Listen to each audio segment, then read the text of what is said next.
Bonjour Nathalie Arthaud. Bonjour. Merci d'avoir répondu à notre invitation dans le cadre de nos interviews politiques pour cette campagne électorale. Vous êtes donc candidate à l'élection présidentielle de 2017 pour le parti Lutte ouvrière et vous êtes aussi professeur d'économie. Je le dis parce que c'est important dans le cadre de l'interview qu'on va avoir avec vous, parce qu'on va vous poser évidemment des questions autour de l'éducation et nous, au Bondi Blog, c'est des questions qui sont essentielles. C'est votre deuxième candidature à un scrutin présidentiel. On va démarrer tout de suite avec une première question honneur aux hommes. Ici, Alban El-Kaïm, à votre côté, Leila Kouei, qui est rédactrice en chef adjointe du Bondi Blog. Bonjour. Et c'est donc Alban qui va commencer. Bonjour Nathalie Arthaud. Donc vous répétez souvent que Lutte ouvrière vous n'avez pas vocation à être élue présidente de la République durant cette élection. Quel est le sens, l'objectif en fait de votre candidature? D'abord, ce que je veux expliquer, c'est que tous ceux qui prétendent aller à l'Élysée n'auront pas le véritable pouvoir, en fait.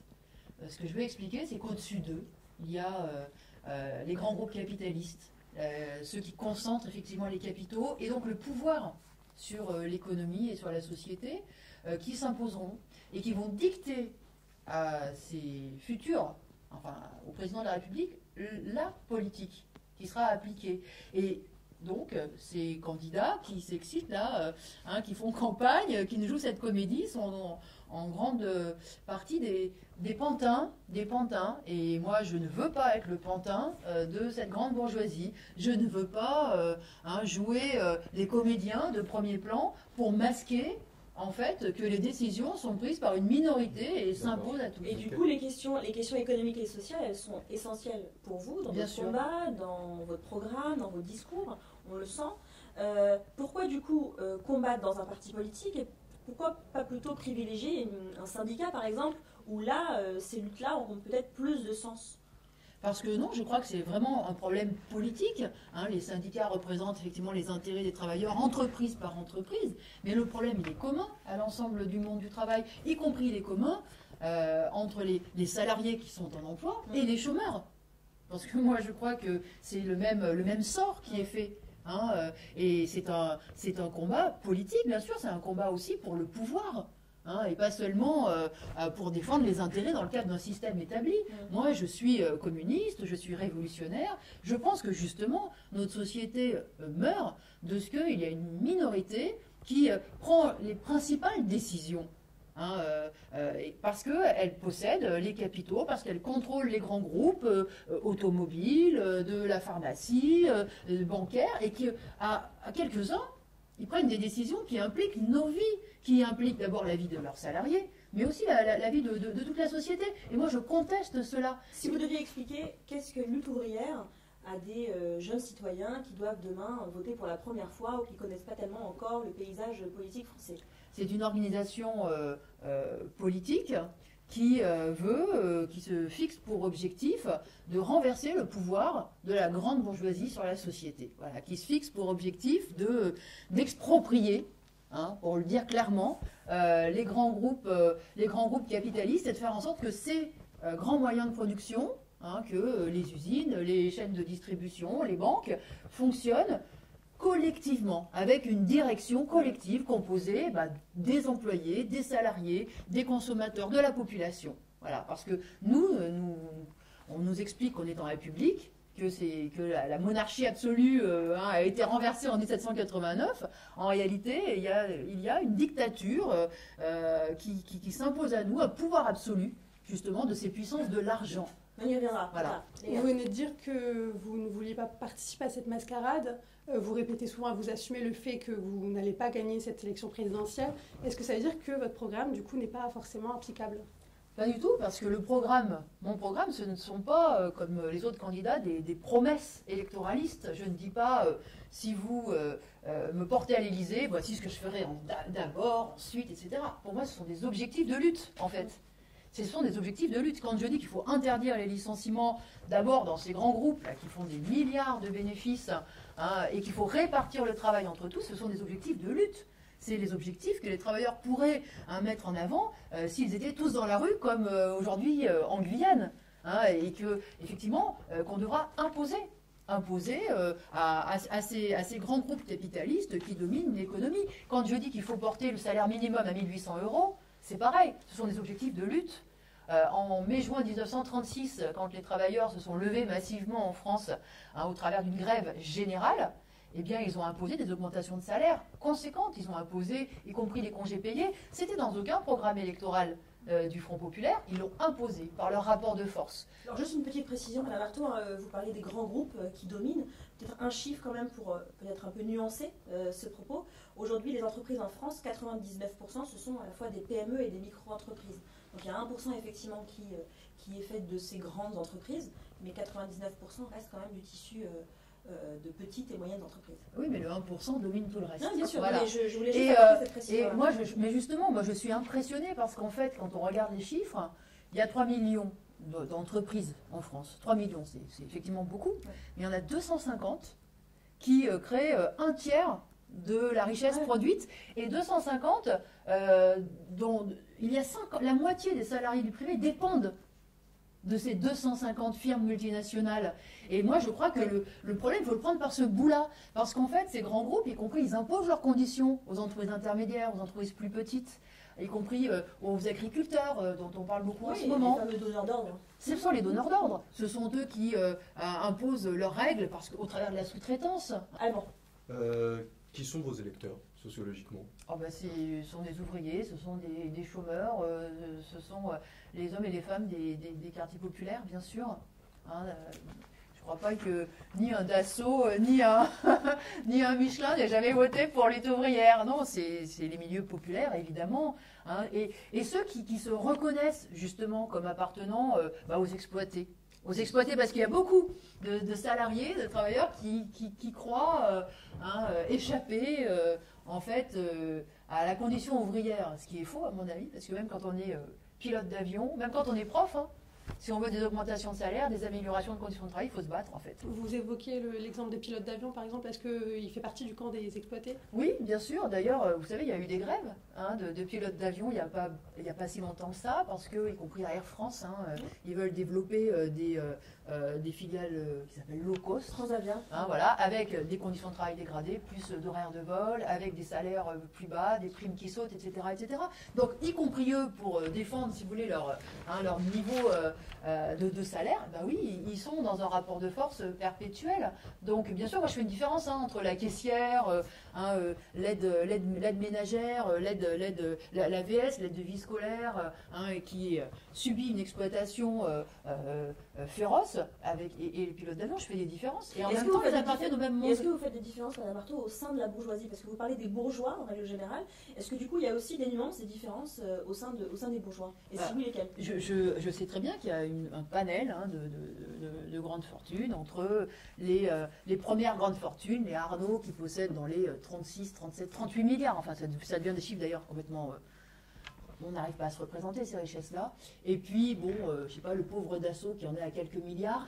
Parce qu'on est toujours le bourgeois d'un autre ou le pauvre d'un autre. Oui, mais sauf que... Vous pourriez être aussi une bourgeoise aux yeux de certains habitants des quartiers populaires, il y a quand même une différence fondamentale que je fais, c'est de devoir vivre de son travail et celui de vivre du travail des autres. Donc c'est l'exploitation en fait. C'est l'exploitation. C'est ceux qui vivent la bourgeoisie. Bien sûr, c'est ceux qui vivent du travail des autres. Et il y a effectivement des grandes familles bourgeoises aujourd'hui qui vivent du travail de centaines de milliers et qui, grâce à ça, peuvent effectivement, en dormant les deux oreilles sur leur oreiller, récupérer 1 million par semaine. Est-ce que les journalistes sont des bourgeois par exemple? On est quand même dans un moment politique en France où il y a une critique parfois d'ailleurs légitime, du travail des journalistes, du travail des médias en règle générale. Est-ce que vous comprenez cette tendance de fond? Est-ce que les journalistes sont des bourgeois? Est-ce que ce sont des exploitants? Non, mais quand on exploite le travail d'autrui, oui, on fait partie des exploiteurs. Voilà, mais je ne crois pas que ce soit le cas des journalistes. Les journalistes, ils font un travail, ils vivent de leur rémunération, souvent bien payée d'ailleurs. Et c'est ce qui fait... Oula, attention. Alors, Vous savez, La écoutez, précarité dans les médias, je vous écoutez, assure, elle est fortement dans présente. cette élection, vous avez vu, il y a des petits candidats, des grands candidats. Je sais aussi qu'il y a des petits journalistes et des grands journalistes, des petits médias et des grands médias. Je le sais pertinemment, je les vois. Je vois y compris ceux qui courent derrière moi, qui essayent de prendre... Bon, je mesure tout ça. Bon, et d'ailleurs, moi, voilà, petite candidate, ça me va bien. Parce que moi, voilà, je suis fière d'être du côté des petits, justement, pour qu'ils se battent. Mais ce que je constate, c'est que les grands journalistes, ceux qui ont pignon sur rue, ceux qui font, C'est-à-dire nous, quoi, le Bourdilogue. voilà, n'est-ce pas? Eh bien, en même temps, je sais qu'ils sont très conformistes, parce qu'en réalité, comme ils vivent bien, comme cette société leur va bien, globalement, ils ne comprennent pas qu'il y en ait qui soient révoltés et qu'il y en ait qui ont envie de dénoncer tout ça. Et souvent, effectivement, même ils sont indignés. Rien qu'à l'idée, moi, combien de fois on m'a dit, mais Madame Artaud, vous voulez un SMIC à 1800 €, mais vous vous rendez pas compte, c'est horrible. On y reviendra à ça. Voilà, bon, écoutez, voilà, moi, qu'est-ce que vous voulez que je leur dise, hein, alors qu'ils tournent peut-être à 10 ou à 15 000 € par mois. Hein, c'est une minorité, à mon avis, ceux qui oui, tournent à 10 000 et 15 000 mais €. ce sont les chroniqueurs qui ont effectivement des minutes et des minutes d'antenne et qui formatent aussi l'opinion. Hein, donc, voilà. Vous vous présentez, Madame Artaud, comme la candidate communiste, sous-entendu la seule candidate communiste. En tout cas, c'est comme ça que nous, on l'a entendu ici quand on a un peu préparé cette émission. Est-ce que Jean-Luc Mélenchon est un candidat communiste, du coup? Ah, pas du tout. Vous lui poserez la question d'ailleurs. Mais je vous pose la question à vous. Parce que lui-même, il n'est pas communiste, il n'est pas pour l'expropriation, comme je vous disais, de cette classe capitaliste, de cette minorité qui domine. Il ne pense pas que la société puisse être construite justement sur une base de collective des moyens de production. Il n'a jamais été communiste, il n'a d'ailleurs jamais appartenu au Parti communiste, Jean-Luc Mélenchon. Est-ce qu'il légitime du coup ce système selon vous? Ah, mais Jean-Luc Mélenchon fait partie de ceux qui pensent que nous sommes dépendants, effectivement, de cette classe capitaliste. Et que finalement, la vie économique, les emplois, la prospérité dépend effectivement de cette classe-là. Et donc, qu'il faut faire une politique qui lui convienne, qui serve aussi ses intérêts. Et c'est ça que je dénonce, moi, parce qu'effectivement, quand on veut concilier le chou et la chèvre, en général, ça ne marche pas tellement. Et pourtant, dans votre programme, vous écrivez au tout début du programme, je vous cite, tous ceux qui sont susceptibles d'être élus, Fillon, Le Pen, Macron ou Hamon, aspirent à accéder au sommet du pouvoir pour servir la bourgeoisie. Là, à aucun moment, vous citez Jean-Luc Mélenchon. Oui, je le cite plus loin. Je le cite un petit peu plus loin parce que j'ai envie de parler à ceux qui ont des illusions dans Jean-Luc Mélenchon.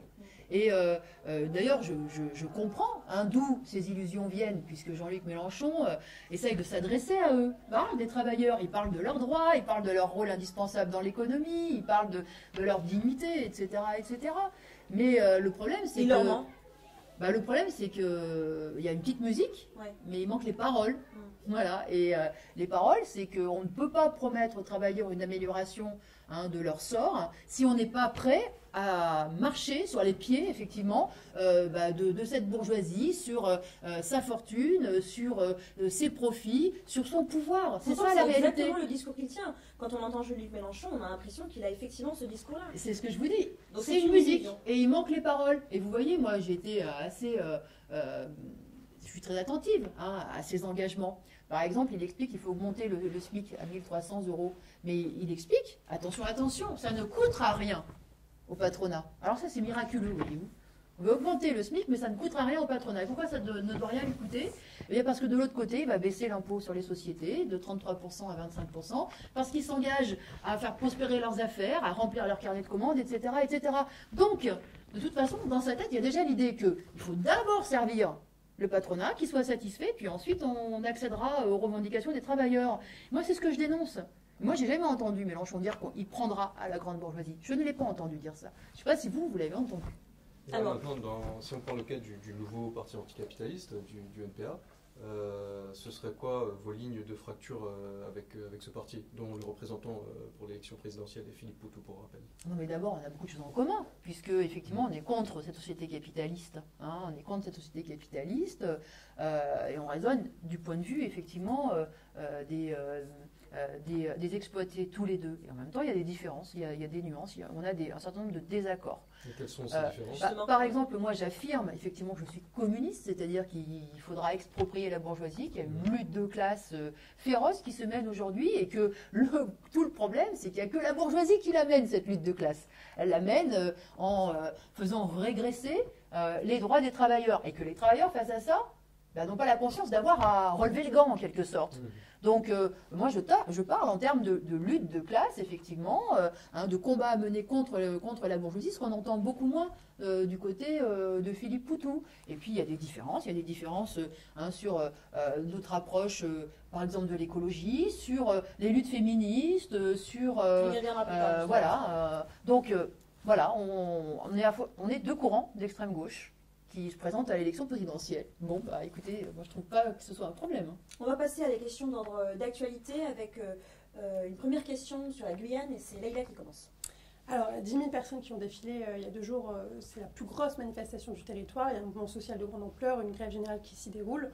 Les Guyanais tentent d'alerter le gouvernement sur la situation de leur territoire. Comment vous analysez-vous cette situation? Moi, je suis d'abord de tout cœur avec eux, et je suis convaincue que leur lutte, elle ouvre des perspectives 1000 fois plus grandes pour eux, pour leurs intérêts, que leur bulletin de vote, par exemple. Je suis sûre que là, ils ont obtenu, avec cette levée en masse, bien plus de choses qu'ils n'auraient obtenu juste en glissant un bulletin dans l'urne. Parce que là, on voit effectivement les Pour l'instant, ministres... ils n'ont rien obtenu. Ils ont vu des ministres arriver, mais les négociations commencent. Mais pour l'instant, on attend. Et d'ailleurs, moi, je leur dis, attention, ne baissez pas la garde. Voilà. Parce que ce que vous avez là obtenu, en tout cas, ne serait-ce que qu'ils se mettent autour d'une table, qu'ils regardent ce qui manque en termes d'écoles, ce qui manque en termes d'hôpitaux, ce qui manque en termes de routes, d'infrastructures pour amener l'eau, eh bien, voilà, c'est quelque chose de très important. Moi, je suis révoltée de voir que, d'un côté, la France s'énorgueillit d'être présente sur les 5 continents, d'avoir effectivement d'être sur le continent américain, et puis que l'État français se donne même pas la peine de scolariser les enfants. Est-ce que votre place, elle n'est pas plutôt là-bas, du coup, que ici? Puisque, de toute façon, l'Élysée, vous vous en fichez, que le plus important, c'est les luttes sociales. Est-ce que, du coup, c'est pas plutôt intéressant d'être là-bas plutôt que de rester là? On est content de vous avoir au candidat, mais... Ma place, elle est effectivement aux côtés de la classe ouvrière. Moi, je suis enseignante, je me sens... partie prenante du monde du travail, et elle est de militer là où je suis pour qu'effectivement on suive l'exemple de ce qui se passe en Guyane. Le problème, c'est qu'il faudrait que l'ensemble du monde du travail, partout où il est, prenne conscience que oui, on a ce pouvoir-là. Nous ne sommes pas démunis. C'est sûr qu'aujourd'hui on subit la politique décidée par d'autres, mais en réalité il dépend de notre conscience qu'on inverse les choses. Et c'est ce que je veux porter aussi dans cette campagne. On nous dit que la clé de voûte de l'économie, ce sont les riches, ceux qui concentrent les capitaux, qui ont l'argent, les investisseurs, etc. Mais non, moi je crois que les forces vives de ce pays sont les travailleurs, sont les ouvriers, ce sont, y compris les chômeurs, parce que les chômeurs, en fait, ils font aussi beaucoup les petits boulots, et ils viennent dès qu'il y a besoin d'eux pour remplir les trous. Donc ce sont eux les forces vives. C'est justement, oui, c'est exactement ça. C'est les caissières, c'est les femmes de ménage, ce sont les ouvriers, et qui doivent prendre conscience qu'ils portent la société sur leurs épaules et qu'ils représentent une force sociale. En fait, ils sont indispensables à la société, même indispensables aux bourgeois. Donc, cette force-là, eh bien, ils doivent l'utiliser effectivement pour combattre et pour imposer leurs intérêts. Donc moi, ma place, elle est partout où il y a des exploités. Il va falloir laisser parler Alban. Il est en train de les exploiter. Donc je dis, regardez ce qui se passe en Guyane, il faudrait qu'on fasse la même chose ici. Alban. D'accord, mais impose-toi, Alban. Aujourd'hui, il y a donc le ministre de l'Intérieur, Mathias Fekl, et celle des Outre-mer, Éric Cabaret, qui sont allés en Guyane. Concrètement, si vous aviez le pouvoir de faire quelque chose, qu'est-ce que vous feriez? Quelle solution vous proposeriez pour la Guyane? Alors moi, je serais effectivement du côté de ceux qui se battent, justement. Si j'avais, si je pouvais faire quelque chose, je mais serais la question, si vous étiez de l'autre côté de la barrière. Ah non, mais moi, je serais jamais de l'autre côté de la barrière.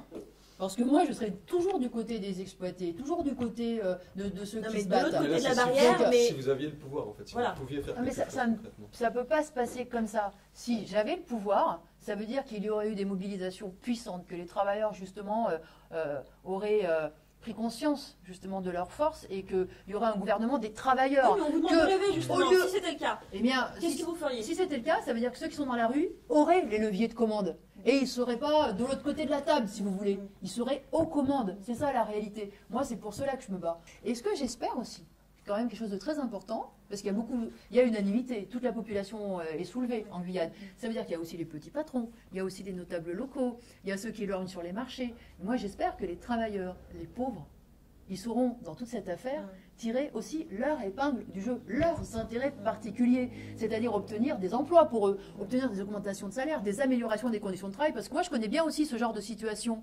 Hein. Les notables locaux, ils vont peut-être avoir accès à des marchés, hein, donc ils vont prendre le gâteau pour eux. Donc attention aussi, et moi j'espère que parmi la population la plus pauvre, eh bien, ils iront jusqu'au bout de leur combat avec la conscience de leurs intérêts propres. Est-ce que du coup, il ne faudrait pas, pour la Guyane, mais ce serait peut-être le cas aussi pour d'autres territoires d'outre-mer, est-ce qu'il ne faudrait pas un référendum d'autodétermination?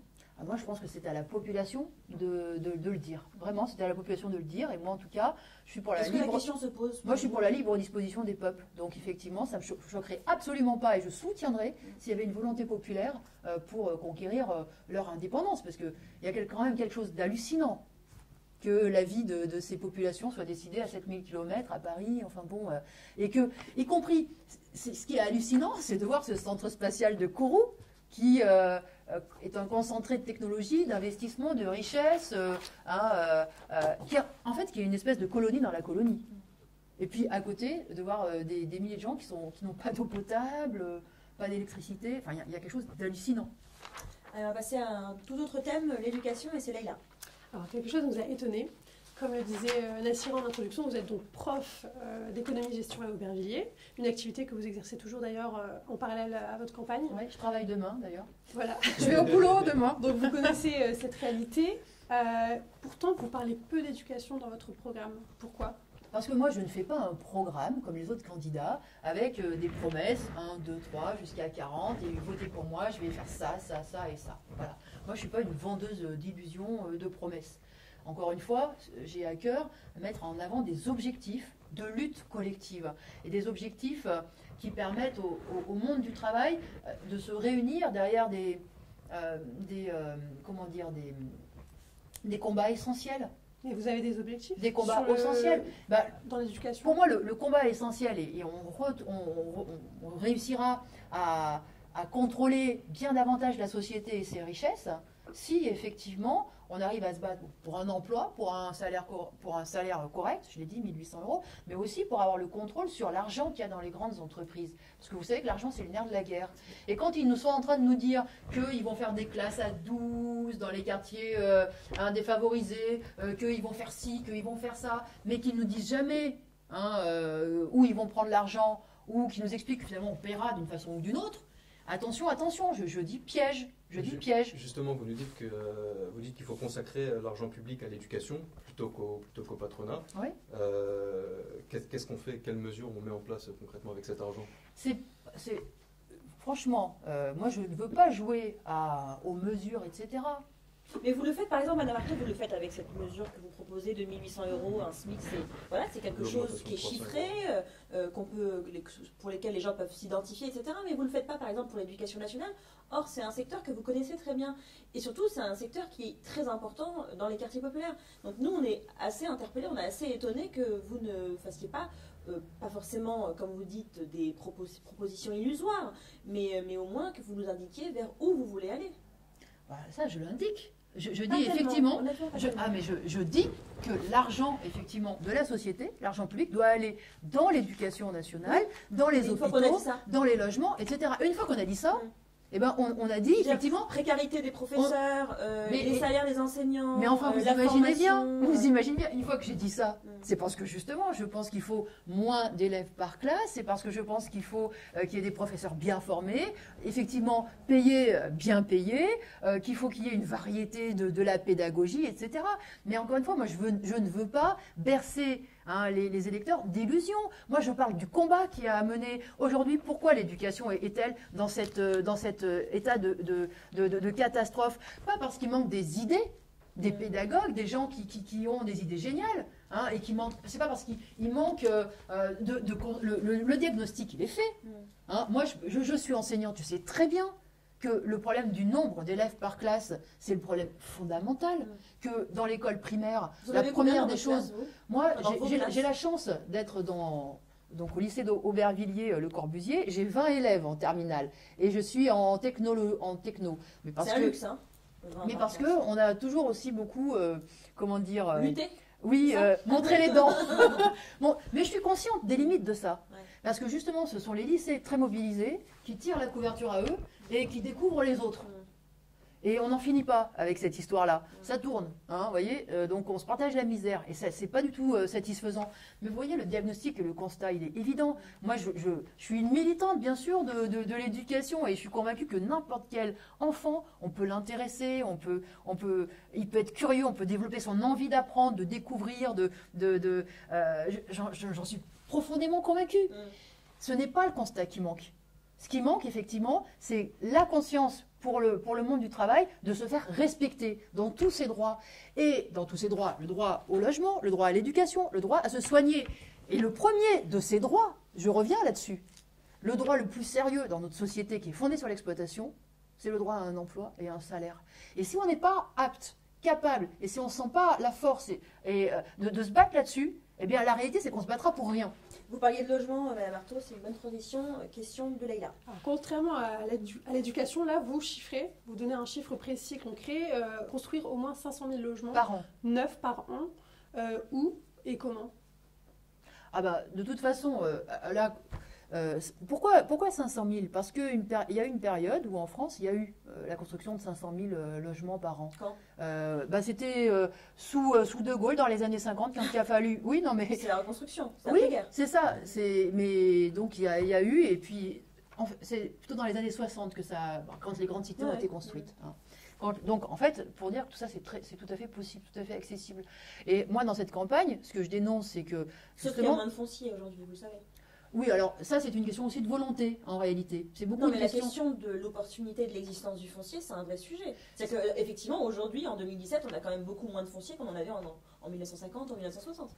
Vous savez, ça, moi je suis absolument pas sûre. Il y a en même temps beaucoup de terrains qui sont inutilisés, qui sont en friche, c'est beaucoup une question en fait de volonté. Et moi ce qui me frappe par rapport au logement, c'est... D'abord qu'on parle d'urgence depuis maintenant les années 50. Et que justement, là, les femmes et les hommes politiques qui se présentent dans cette élection pourraient s'engager. En disant, là, ça ne dépend pas des capitalistes, ça ne dépend pas des... Jean-Luc Mélenchon, lui, il a pris un engagement. C'est 500 000 logements supplémentaires pendant 5 ans. Oui, et il propose que ce soit l'État qui le construise en direct, qu'il embauche les maçons, les ingénieurs, les peintres. Non. Eh bien moi, c'est ça que je dis. Je dis que oui, l'État, il ne faut pas qu'il attende la bonne volonté des spéculateurs immobiliers. Mais en l'occurrence, il propose que ce soit l'État. Ouais. Jean-Luc Mélenchon, que ce soit l'État, absolument. Oui. Bon, eh bien, c'est dans son programme. Voilà, il faut qu'on accepte de le faire effectivement en direct, sans en passer par les bétonneurs, qui ont effectivement un coffre-fort à la place du cœur, mais que ce soit l'État qui embauche en direct et que ça soit effectivement une... Et là, donc, on créerait des emplois, enfin, on résoudrait peut-être en partie le problème fondamental des classes populaires, des ouvriers, de se loger dignement au XXIe siècle. Voilà. Et ça veut dire effectivement y accorder de l'argent. Vous dites justement qu'il ne faut pas attendre que ce soit les bétonneurs qui se saisissent du problème, ni même forcément les collectivités territoriales. Mais comment contraindre aujourd'hui les mairies notamment qui ne jouent pas le jeu à construire du logement social en fait sur leur territoire? Moi, c'est des mesures contraignantes. Voilà. Moi, je suis désolée, mais quand on est contraignantes comme les amendes comment parce que j'en ai eu. Mais les amendes, on voit bien que les amendes, ça marche pas. Donc c'est des réquisitions de terrain. Vous savez, quand vous avez une ligne TGV qui passe sur votre terrain, vous êtes exproprié quand vous êtes un petit particulier. Bon, donc les mesures contraignantes, ça marche très bien pour la population, pour les petites gens. Quand on paye plus son loyer, on est expulsé. C'est de la contrainte. Mais jamais la contrainte, on l'exerce vis-à-vis de ceux qui dirigent cette société. de ceux qui possèdent les richesses, C'est-à-dire de ceux que qui si une contrôlent. commune refuse Oui. de construire du logement social, alors que la loi l'y oblige, eh bien vous Réquisition de terrain. réquisitionnez les terrains. Absolument, absolument. Des mesures contraignantes. Et c'est vrai que c'est assez caractéristique de notre société. Hein, les mesures contraignantes, c'est bon pour les chômeurs. Alors là, les chômeurs, ils sont contraints tous les jours. Puis alors, dès qu'ils veulent décaler un rendez-vous, il faut qu'ils s'expliquent, il faut qu'ils prouvent, il faut qu'ils se justifient, etc. etc. Hein, ils sont contrôlés en veux-tu, en voilà. Mais jamais pour ceux qui dirigent, ceux qui dominent. Mais moi, je suis pour changer ça aussi. On va passer à la partie éco. Merci Leïla, merci Alban. C'est Fatma et Jonathan qui vont prendre place. Donc, question éco, et c'est Jonathan qui commence. Bonjour Nathalie Artaud.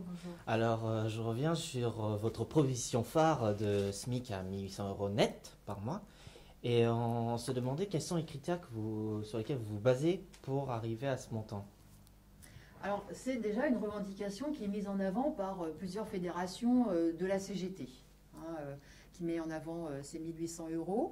Et nous avons décidé de mettre en avant cette revendication en net, 1 800 € net par mois, parce que ce qui compte, c'est ce qui nous rentre dans la poche. Et simplement, on a fait aussi un calcul. On a fait un calcul. Quand vous payez un loyer entre 500, 600, parfois plus euros par mois, quand vous payez l'électricité, la facture d'eau, l'assurance, la complémentaire santé, quand vous payez le transport, quand vous avez en plus, après tout ça, à payer la taxe d'habitation, bon bah oui, 1 800 €, c'est un minimum pour pas... Pourquoi 1800? Pourquoi pas 2000? Pourquoi pas 2100? Pourquoi pas 2200? Et puis surtout, vous ne faites pas de différence entre les territoires. On sait qu'ici, en région parisienne, le coût de la vie est beaucoup plus important que quand on habite à Pessac ou, je ne sais pas, moi, dans un petit village dans la Creuse. C'est un minimum, c'est juste un minimum. On aurait pu, pourquoi pas... nous, ce qu'on veut dire, c'est que de toute façon... encore une fois, ce sont des objectifs. Ce sont des objectifs et que, évidemment, si on se retrouve avec un rapport de force favorable où le patronat sollicite des négociations parce qu'il a peur que la grève dure trop longtemps et que ça lui coûte trop cher, etc., et qu'on est en situation, y compris d'avancer plus loin, il faudra avancer plus loin. Mais aujourd'hui, oui, on s'appuie aussi sur le combat militant plus large qui est mené par un certain nombre de syndicalistes. Voilà, tout simplement. Et justement, comment comptez-vous financer ce SMIC à 1 800 €? Mais nous, on part d'abord des besoins des travailleurs et on pense que la société et que les grands groupes ils doivent s'adapter aux besoins des travailleurs. C'est-à-dire on a le raisonnement exactement inverse de ce que tous les autres nous expliquent. Tous les autres nous expliquent que les travailleurs doivent s'adapter à la concurrence internationale, s'adapter à la compétitivité, s'adapter, etc. Et qu'ils n'arrivent pas à vivre de leur salaire. Tout le monde s'en moque. Nous, c'est le contraire. Nous, on pense qu'on pose d'abord nos revendications, ce dont on a besoin. Et puis, l'économie, elle doit se subordonner, effectivement, aux besoins des classes populaires. Alors là, on renverse effectivement la situation. Mais moi... Tout mon engagement, c'est ça. C'est de faire en sorte que l'économie, elle soit au service de la population et de ceux qui la font tourner. Pour moi, c'est ça qui a un sens. Aujourd'hui, c'est tout l'inverse. Ceux qui font tourner l'économie, ils comptent pas. Ils sont effectivement de plus en plus écrasés, réduits, y compris au chômage, à l'inactivité. On nie leurs droits essentiels, élémentaires. Nous, c'est le contraire. Et on veut effectivement que les grands groupes, ils se plient à ça. Et que les richesses dans la société servent à cela. Justement, les grands groupes. Justement, à ce propos, envisagez-vous un plafonnement des rémunérations patronales? Si oui, comment ça s'organise et combien véritablement? Non, mais moi, je n'envisage pas de plafonnement. Parce que si on impose effectivement à ces grands groupes d'augmenter les salaires, et 1 800 €, vous savez, même quand on bosse à Peugeot, on ne les a pas. Même quand on est en équipe. Quand on est ouvrier à Peugeot en équipe, qu'on se tue et qu'on s'use la santé, on n'a pas ça. Quand on est à Carrefour, on n'a pas ça. Donc imposer 1 800 €, imposer qu'on répartisse le travail, qu'ils arrêtent d'ailleurs de supprimer des emplois, et qu'au contraire, qu'ils soulagent ceux qui travaillent en diminuant leur temps de travail et embaucher, je peux vous dire que là, ça va réduire pas mal les dividendes et ce qui pourra effectivement être payé à ces grands... Il n'y a pas de contrainte alors, par exemple, sur ces rémunérations patronales? La contrainte là-dessus, la contrainte sur nos intérêts. Parce que vous voyez, plafonner la rémunération de Carlos Ghosn, le PDG de Renault-Nissan, est-ce que ça empêche les actionnaires d'être bien servis? Non. Ça ne les empêche pas d'être bien servis. Donc nous, ce qu'on dit, c'est que les profits de ces grands groupes doivent servir aux salariés. On peut bien commencer quelque part, au moins par les rémunérations des grands patrons. Mais encore une fois, qu'est-ce qui garantit, si on baisse le salaire de Carlos Ghosn, que cet argent aille aux travailleurs? Dites-moi, qu'est-ce qui garantit? La seule chose qui garantit, c'est si les travailleurs le revendiquent et l'imposent, que ça leur aille à eux. Moi, je suis pour que les actionnaires et les grands PDG prennent ce qui reste. Mais oui, que d'abord, cela aille aux ouvriers, aux employés, aux ingénieurs, à ceux qui font tourner. D'abord. Et ils prendront ce qui reste. C'est le contraire. Sur les salariés, une autre question. Par rapport à la deuxième proposition phare qu'on avait notée, c'est l'interdiction des licenciements. Et ce qu'on se demande, c'est que, est-ce qu'en interdisant les licenciements au propos des grands groupes, est-ce que vous ne créez pas un risque de fragilité pour les sous-traitants, ces grands groupes qui sont majoritairement des PME, voire des micro-entreprises? Moi, je crois le contraire, en fait. Parce que quand vous voyez ce qui se passe aujourd'hui, c'est la BNP Paribas qui supprime 700 emplois. Elle a fait 7,7 milliards de bénéfices. Peugeot supprime des emplois. Ils disent toujours on va embaucher une équipe de nuit ou je sais pas. Mais en réalité, le solde, c'est toujours des suppressions d'emplois. C'est vrai pour La Poste, c'est vrai pour EDF, c'est vrai pour SFR, c'est vrai pour Sanofi. Alors que pareil, c'est un trust qui réalise des milliards chaque année. Bon, arrêter cette hémorragie d'emplois, ça veut déjà dire assurer des salaires, ça veut dire assurer, y compris des clients, aux entreprises plus petites, aux petits commerçants, aux petits artisans. C'est effectivement pour tout un tas de gens qui font l'économie, quelque chose qui va leur être favorable. Donc moi, je crois qu'il faut au contraire... Vous savez, quand ils suppriment ces emplois, ils fabriquent des chômeurs. Pourquoi? Pour que les grandes fortunes, au lieu d'être à 35 milliards, passent à 38 milliards. Est-ce que c'est de l'intérêt de la société? Non. L'intérêt de la société, c'est que justement, cet argent-là aille à des emplois, permette à des jeunes de s'engager dans la vie active. Et ça, je pense que vraiment, ça relève de l'intérêt collectif, de l'intérêt de l'ensemble de la société. Et donc, des entreprises moyennes et petites. Justement, pour éradiquer le chômage, vous parlez de réduire le temps de travail. Alors Jean-Luc Mélenchon, lui, dans son programme, propose de réduire à 32 heures de travail hebdomadaire. Vous, en feuilletant votre programme, on n'a pas trouvé de précision en fait sur ce sujet-là. Vous avez trouvé une précision que ne donne pas Jean-Luc Mélenchon, c'est qu'il va falloir se battre sacrément pour l'imposer. Vous voyez? Parce que ces 32 heures, elles n'existeront jamais s'il n'y a pas une mobilisation puissante, comme en 36 ou comme en mai 68. Et nous le disons. Mais il n'y aura pas non plus de 1800 € s'il n'y a pas une mobilisation puissante. Exactement. Exactement. Mais ça ne vous empêche pas de pouvoir proposer ce chiffre-là. Donc vous, potentiellement, si on devait réduire le temps de travail, ce serait quoi le curseur? Attendez, je propose les 1800 €. D'abord, pas pour tous. Je dis que c'est un minimum pour vivre. Oui, je ne propose pas à ceux qui sont à 2000 ou à 2500 de passer à 1800. Je dis que c'est un minimum. Voilà, le SMIC. Et un minimum, y compris d'ailleurs pour les pensions d'invalidité ou pour le RSA. Pour le RSA. Mais moi, je ne peux pas la dire d'en haut, cette durée de temps de travail. Je pense qu'il faut répartir le travail jusqu'à ce qu'il y ait 0 chômeur. Je pense que tout le monde doit avoir sa place dans l'activité productive et qu'une société normalement constituée où justement il n'y ait pas ces inégalités et ces injustices. Parce que l'injustice fondamentale, c'est d'être exclu de l'activité productive, de ne pas pouvoir faire son projet, de projet, pas pouvoir s'inscrire dans la marche collective de la société en quelque sorte. Donc pour moi, c'est combattre jusqu'à ce qu'il y ait 0 chômeur. Et s'il faut diminuer le temps de travail jusqu'à 25 heures par semaine, et ça c'est le progrès de la société, je pense. Faire que les richesses, justement, elles permettent de réduire le temps de travail contraint, mais qu'on participe tous. On va passer à un tout autre thème, Nathalie Arthaud, la question des violences policières. Un sujet sur lequel le Bandilogue travaille beaucoup. Je passe la parole à Jonathan. Oui, vous abordez justement la problématique des violences policières dans le programme de 2017.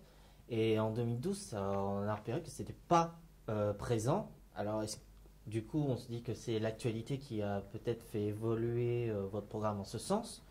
Et Et pourtant, ces violences ne sont pas récentes. On pense notamment aux morts de Zied et Bouna en 2005, qui ont provoqué des révoltes dans les quartiers populaires. Donc, est-ce que c'est l'actualité qui vous a fait infléchir sur ce point? Non, mais on n'a pas infléchi, on n'a pas changé notre point de vue sur le rôle de la police, y compris sur le fait qu'elle était gangrénée par le racisme, comme d'ailleurs la société, faut le dire. Vous dites que la police est gangrénée par le racisme. Bien Est-ce sûr. que est-ce que l'institution policière est raciste selon vous? C'est pas l'institution, mais dans la société, il y a une montée des idées réactionnaires, une montée des idées xénophobes, une montée des idées effectivement nationalistes, racistes, et dans la police aussi. Voilà, la police, elle n'est pas une entité Mais est-ce que ce sont à part. Est-ce que ce sont les individus ou est-ce que c'est le système tel qu'il est de l'institution policière sur comment on contrôle, qui on contrôle, les quotas, qui fait que l'institution est gangrénée par ce racisme-là? Moi, je pense que c'est une société qui est basée sur l'exploitation, qui est donc basée sur l'oppression d'une classe par une autre, qui effectivement forme le lit pour que se développent tous ces préjugés. Voilà, pour moi, le racisme, l'exclusion, le sexisme, toutes ces arriérations en quelque sorte, tout ce cortège-là va fondamentalement avec le fait que dans cette société, eh bien, il y a des classes sociales, il y a des riches, il y a des pauvres. Donc c'est une conséquence de la domination des uns sur les autres et c'est pas fondamentalement quelque chose qui existe en soi. Non, je crois que c'est une conséquence de la domination des uns sur les autres, effectivement. Parce que si on était sur un même pied d'égalité, avec cette idée d'aller dans le même sens, de faire société ensemble, tous collectivement, chacun sa part, dans ses différences, tout ça, je pense que ça régresserait. Ça régresserait. Et d'ailleurs, on le voit, y compris justement dans les mouvements sociaux. Dans les mouvements sociaux, dans les grèves, autant on peut entendre des gens faire des réflexions racistes, faire des réflexions bêtes en temps normal, autant quand on se bat ensemble, quand on se découvre, quand on se rend compte que notre force, elle est collective, qu'on s'appuie sur l'autre, qu'on peut avoir confiance en l'autre, et on voit que ces préjugés-là reculent. Et donc, oui, nous sommes convaincus que... il y a des tables rondes qui sont organisées entre des habitants, des policiers, il y a des rencontres qui sont faites. Et oui. C'est pas ça qui a fait baisser le racisme chez certains. Donc, moi, je vous parle de lutte collective. Je vous parle de comprendre qu'on est interdépendants, que individuellement, on n'est rien, mais qu'ensemble, on est tout. Et que quand on comprend ça, vous savez, quand on veut faire gagner une grève dans une entreprise, on se dit, ce qui peut nous faire gagner, c'est qu'on y soit tous. Quand votre voisin, quelle que soit sa couleur de peau, sa religion, dit t'inquiète pas, tu peux compter sur moi, je peux vous dire que je fais reculer pas mal de préjugés et qu'on voit les gens autrement. Eh bien moi, je suis convaincue de ça. Mais tant que la société, il y aura des ghettos, effectivement, de pauvres, des ghettos de pauvres. C'est ça la réalité, des ghettos de gens qui sont marginalisés, qui sont exclus. Oui, bien sûr, il y aura aussi. Parce que Zied et Bouna, comme Théo, leur problème, c'est qu'ils étaient noirs, oui, maghrébins. Enfin, en soi, c'est pas un problème. Non, mais aussi qu'ils étaient pauvres. Parce que vous êtes noir ou maghrébin, mais vous êtes dans le 16e et vous avez un portefeuille bien rempli. Vous êtes accueillis à Vendôme, dans tous les magasins, Crillon, etc. Il n'y a aucun problème. Et aucun policier vous parlera mal. Oui, d'accord. Alors justement, par rapport à la police, dans votre programme, ce que vous proposez, c'est que les citoyens puissent participer directement aux tâches administratives et à la police. Mais du coup, est-ce que ça veut dire qu'on doit supprimer la police et mettre au chômage des milliers de personnes? Alors, oui. Alors, d'abord, quand on parle de programme, je suis un petit peu gênée parce que ce sont nos positions fondamentales. Alors, oublions le mot programme. C'est pas une mesure qui viendra comme ça. Moi, je pense que dans une société, effectivement, parce que là, on parle de notre conception de ce que devrait être une police dans une société. Je crois que sur votre site internet, c'est appelé programme. Position. Non, il me semble que c'est programme. D'ailleurs, vous l'avez là. Non, mais sur l'intitulé du PDF, il me semble que c'est programme. Mais c'est pas grave. Donc, nous savons aussi, oui, que la police actuelle, dans le cadre de ce système, c'est une police qui est là pour imposer le respect d'un ordre social. Cet ordre social, il est injuste, il est inégalitaire. La police, elle est y compris là pour que dans les quartiers populaires, les jeunes, ils acceptent que justement leurs droits soient bafoués, leur droit à un emploi, leur droit à un logement, leur droit... Et donc ça ne peut pas être une police qui va défendre les droits ou les valeurs de la République. Moi, je n'y crois pas à ça. Dans une société d'exploitation, la police, elle ne peut pas être républicaine. Alors du coup, si c'est les citoyens qui se prennent en charge, est-ce qu'on forme les citoyens à être armés? Est-ce que les citoyens sont armés? Comment ça se passe? Alors moi, je crois surtout dans une société où il y aurait un gouvernement de travailleurs. Ce qui marcherait, ce serait la pression collective.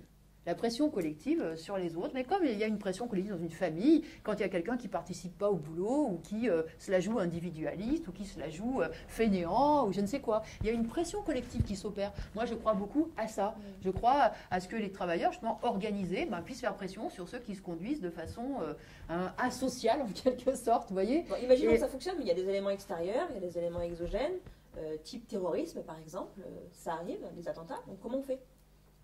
Ah bah voilà, mais c'est pour ça que je suis pour changer complètement la société. Moi, je ne veux pas faire de la politique fiction. Je pense que cette société, il faut la transformer. Il faut la transformer. On essaie d'imaginer justement cette société-là que vous essayez de. Non, mais on peut toujours. Mais bon, moi, ce que je veux vous convaincre, c'est de ce qui se passe aujourd'hui, de la situation, du fait qu'effectivement, la police, l'État, y compris que si vous pensez qu'aujourd'hui, la police telle qu'elle est, l'État tel qu'il est, nous protège du terrorisme, je pense que vous vous trompez. Nous, on n'a jamais dit ça. Non, mais en tout cas, voilà. Moi, je pense qu'aujourd'hui, l'État, sa politique, l'État français, alimente le terrorisme et qu'on ne peut pas, surtout pas faire confiance à l'armée française quand elle intervient aux quatre coins du monde. Parce qu'elle intervient effectivement avec avec des préoccupations qui sont tout autres, des préoccupations impérialistes. Donc moi, je suis pour transformer tout ça. Moi, je crois à une société établie, effectivement, donc il y a une responsabilité sur le du pouvoir des système travailleurs. Actuel sur le terrorisme, les attentats. Évidemment. Non, mais Pour moi, c'est une évidence. Pour moi, c'est une évidence parce que ils prétendent lutter contre le terrorisme et puis depuis qu'il y a eu cette guerre effectivement en Irak, les foyers terroristes se sont multipliés et on connaît leurs manœuvres. On connaît leurs calculs de soutenir telle bande contre telle autre pour préserver leur influence dans la région. Et on sait que, y compris, ce sont eux qui ont finalement armé, donné de la force à ces mouvements qui ont fini par leur échapper.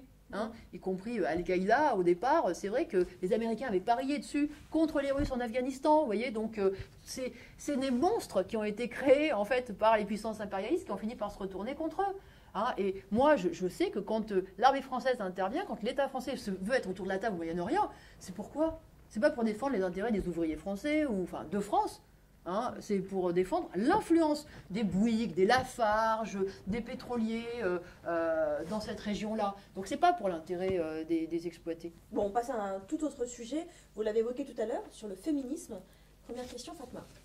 Oui, alors vous présentez la lutte ouvrière comme une organisation féministe, vous vous revendiquez vous-même comme étant féministe.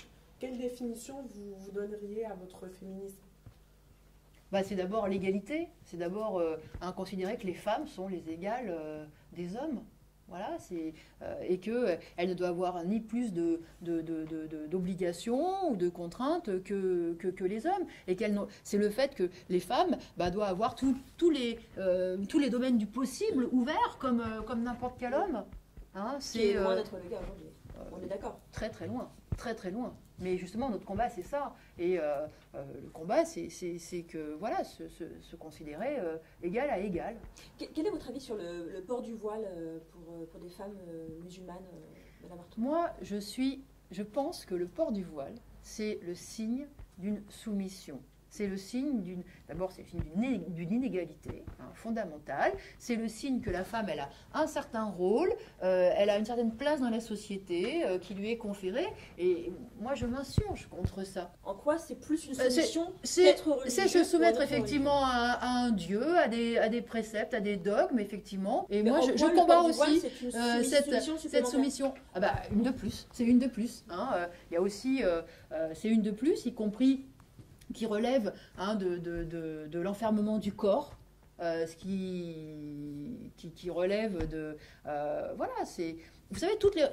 Vous ne pensez pas au libre arbitre, par exemple? C'est pas possible qu'une femme décide, dans son âme et conscience, de porter librement le voile ou tout autre, d'ailleurs, signe religieux. D'abord, je voudrais dire que c'est toutes les religions qui ont effectivement, qui stigmatisent les femmes et qui leur accordent un rôle, souvent d'ailleurs, de procréatrice, qui doit s'occuper des enfants, rester à la maison, etc. Parce que dans toutes les religions, on a effectivement et c'est pas comment dire, surprenant, parce qu'effectivement, ces religions, y compris, elles se sont développées, elles ont été créées, inventées dans des sociétés où il y avait des inégalités fondamentales entre les sexes. Donc forcément, elles le reflètent, les religions. Alors après, vous me dites, est-ce qu'il y a des filles, moi je crois qui le décident, etc. Oui, sans doute. Et en même temps, vous savez, des fois, on a des préjugés qui sont bien ancrés dans la tête et des oppressions dont on n'est pas conscient. Et vous êtes donc favorable à l'interdiction de tous les signes religieux, quels qu'ils soient, dans l'espace public? Non, mais moi je ne parle pas de signes religieux. Encore une fois, pour moi le voile c'est autre chose qu'un signe religieux. Vous savez, moi j'ai en tête des mouvements de femmes puissants au Maroc, en Algérie, en Iran, en Afghanistan, pour ne pas porter ce voile qui est effectivement le symbole de toute d'une relégation. Sauf qu'ici on est en France avec des droits qui sont les droits d'une société française. Donc est-ce qu'on peut être féministe aujourd'hui et porter le voile, comme certaines le revendiquent? Mais ces droits-là n'empêchent pas que dans les quartiers, il y a des filles qui sont forcées à porter le voile. Et ça n'empêche pas que dans les quartiers, oui, j'en connais. Justement, je suis enseignante et je peux vous dire qu'on en croise un certain nombre. Et qu'est-ce qu'elles vous disent? Et qu'il y a des filles aussi qui sont mariées de force. Qu'est-ce qu'elles vous disent? Non, sur le voile, qu'est-ce qu'elles vous disent? Non, mais parce qu'il n'y a pas que le voile. Non, mais là, on vous interroge sur le voile, Madame Artaud, mais qu'est-ce qu'elles vous disent? C'est intéressant, qu'est-ce qu'elles vous disent? Eh bien, qu'elles n'ont pas envie de le porter et qu'on les oblige. Et que souvent, leur père, leur mère, leur famille, qui a une pression familiale et que si elles ne le portent pas, elles seront bannies, si ce n'est plus. Ou renvoyées au pays, mariées de force, qu'elles ne reviendront plus ici. Honnêtement, moi, j'ai beaucoup de femmes voilées autour de moi. Ça. Je n'en connais pas à qui on impose de porter le voile. Honnêtement, j'ai beaucoup de femmes qui sont autour de moi, qui ont décidé il y a 10, 15, 20 ans de le porter. Des femmes qui d'ailleurs sont éduquées, qui ont été à l'université, qui travaillent. Donc, et ces femmes-là, vous en pensez quoi? Est-ce qu'on peut aujourd'hui se considérer comme féministe et porter le voile? Je ne pense pas qu'elles soient opprimées. Puisque vous dites que vous dites qu'elles l'ont choisi, etc. Elles le portent, elles peuvent le porter. Moi, je ne suis pas contre le port du voile. J'aurais envie de les convaincre, moi, de ne pas se cacher derrière ou se soumettre à ces dogmes-là qui correspondent profondément à des préjugés. Mais en tout, ce que je sais, c'est que donc elles ne sont pas privées de leur liberté. Mais ce que je sais, oui, c'est qu'il y a des filles qui en sont privées. Alors, il y a des filles qui en sont privées. Et moi, mon combat, il est auprès d'elles. Interdire le port du voile à l'école, je suis pour interdire le port du voile. Ça, c'est le cas. À l'université et dans l'espace public? Non, je ne suis pas pour. Mais encore une fois, sur l'école, il faut absolument le tenir. Parce qu'il y a un certain nombre... Il n'y a pas d'école publique aujourd'hui en France. Vous êtes pour l'interdiction du voile à l'école, alors? Non, mais c'est la loi. C'est la loi de 2004. Vous êtes favorable à cette loi? Mais c'est pas une question d'être favorable ou pas, c'est la loi, il faut la respecter. On peut aussi être pour ou être contre une loi. Attendez, une loi est votée, la loi de 2004 dit que le voile est interdit à l'école. La question est, est-ce que vous êtes pour l'interdiction au-delà de l'école, c'est-à-dire l'espace public ou l'université? Certains le prônent, Marine Le Pen par exemple. Non, mais je vous ai répondu là-dessus. Moi, je suis pas, parce que je pense pas que les interdictions ce soit la solution. Moi, je suis pour justement la conviction. Je suis pour qu'on puisse discuter, pour qu'on puisse se convaincre, pour qu'on puisse. C'est ça, moi, ma façon de militer. Merci d'avoir répondu à notre invitation. De rien.